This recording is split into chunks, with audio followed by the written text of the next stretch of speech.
Bawal ang babagal-bagal. Dapat kayod kalabaw.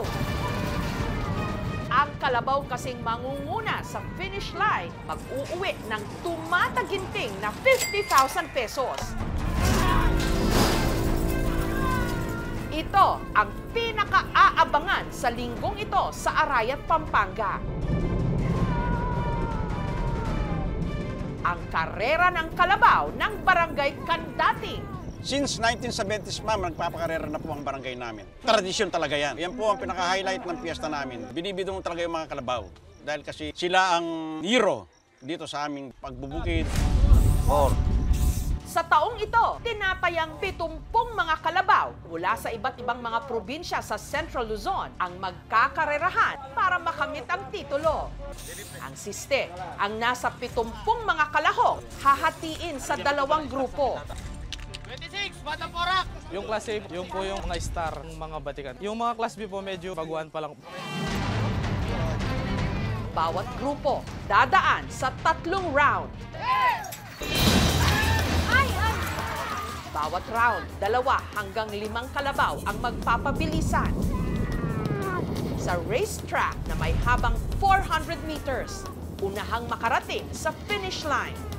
Ang mananalong kalabaw mag-a-advance sa next round. At ang kalabaw na unang makatatawid sa finish line sa final round ang siyang tatanghalin kampiyon. Ayan na po mga idol! Nagpapatay ng titikot! Ayan na! Bago pa sumabak sa karera, ang mga kalabaw, isa-isa munang nagrebista o nag-ensayo sa racetrack. Kinabitan sila ng tiburin o kariton na sasakyan ng hinete. Ngayong handa na ang lahat, let the race begin!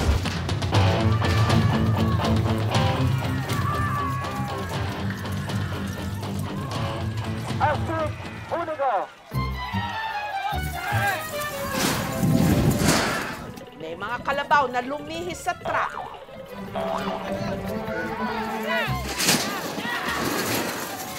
Ang isa namang ito, parang ninerbyos kaya hindi na nakatakbo. Nakaalarma lang na may ilang kalabaw, kinukuryente para mas lalong tumulin. Parang ground lang nagugulat lang yung kalabaw. Kaysa sa pagpapaluin siya na sugat siya na malalatayan. Pero ang team ni Christian, confident na natural na haharurot ang kanilang pambato na si The Black. Siya lang naman ang defending champion ng Class A. Parati siyang nakakondisyon, kaya parati siyang nananalo. Kasi nung binili si The Black, maganda na forma, may potential na pwedeng tumakbo.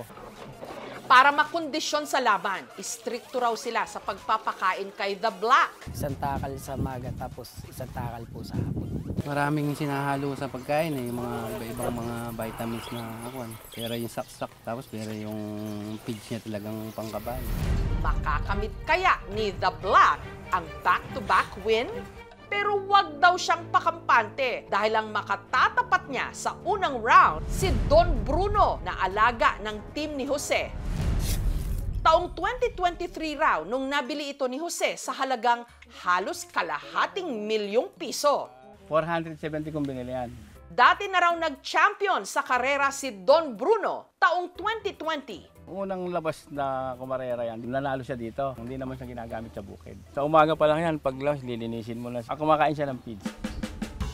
At para makondisyon ito, itinatali at pinapaikot nila si Don Bruno sa kung tawagin nila bilugan. Para nun, matumibay siya sa init, saka lumakas sa resistensya. Ang ensayo po namin yan, 2 times a week. Sinong kampiyon kaya ang magwawagi sa round na ito? On your mark, get set, go! Si Don Bruno agad na humangos. Pero si The Black hindi nakatakbo.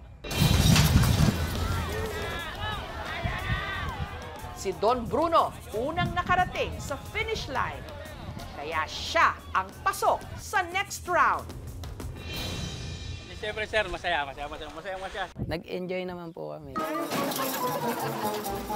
Pagdating naman sa semifinals, wala raw sa mga kalaban ni Don Bruno ang sumipot. Kaya matik pasok siya sa final round.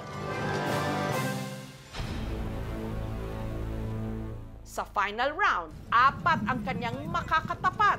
Isa sa mga ito, ang Dark Horse, Dark Kalabaw, na si Alas, na siyang pinakabata sa mga kalahok. Si Alas po, sa ngayon na 4 na taon. Alas daw kung ituring ni Renz, si Alas. Higit 10 na po yung panalo niyo. Last year po, ang una ko pong laban dyan. Dito po sa Mahipon, nag-champion po. 8 buwan lang daw si Alas nung nabili siya ng tatay ni Renz. Maganda talaga forma. Ano po, nakakasarado na ang kwadra mga idol. Sa pagsisimula ng final round, may isang kalabaw ang napatakbo. Bago ang signal. Kaya, na-disqualify ito. Hanggang sa sinimulan na ang totoong laban. Ano po? Ano po? Si Alas lumihis ng landas. Habang si Don Bruno nakatapat ang kalabaw na si Pogi Malayba.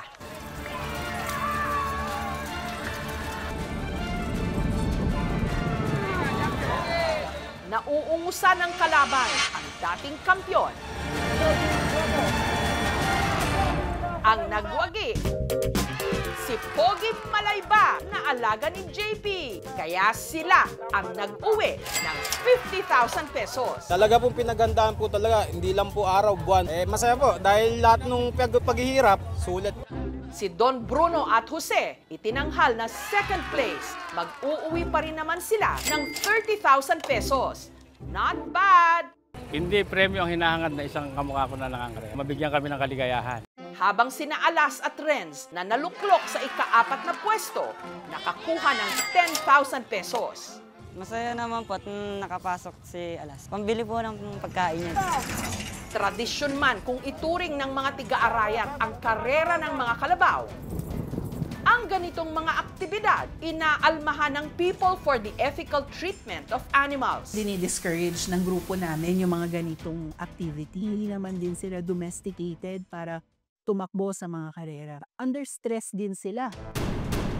Abuso na sa mga kalabaw itong ginagawang ganito. Dapat hindi napupunta sa panganib yung mga kalabaw. Yung karera ay isang araw lang, during piyesta lang talaga. Nakaklasify po siya sa kultura and tradition na rin. Ang mga hayop ay hindi natin pagmamayari para maging source ng entertainment. Pinakamasarap ang buhay ng kalabaw na ipinakangarera. Hindi siya ginagamit sa bukid. Hindi naman po inaabuso talaga yung kalabaw eh. Masarap pa nga po buhay sa amin yan. Mahal po yung pizza at pagkain namin. Para sa mga tiga-Aray at Pampanga, ang mga kalabaw hindi lang simbolo ng kasipagan, katuwang din nila sa pag-arangkada sa buhay. Thank you for watching, mga kapuso. Kung nagustuhan niyo po ang videong ito, subscribe na sa GMA Public Affairs YouTube channel. And don't forget to hit the bell button for our latest updates.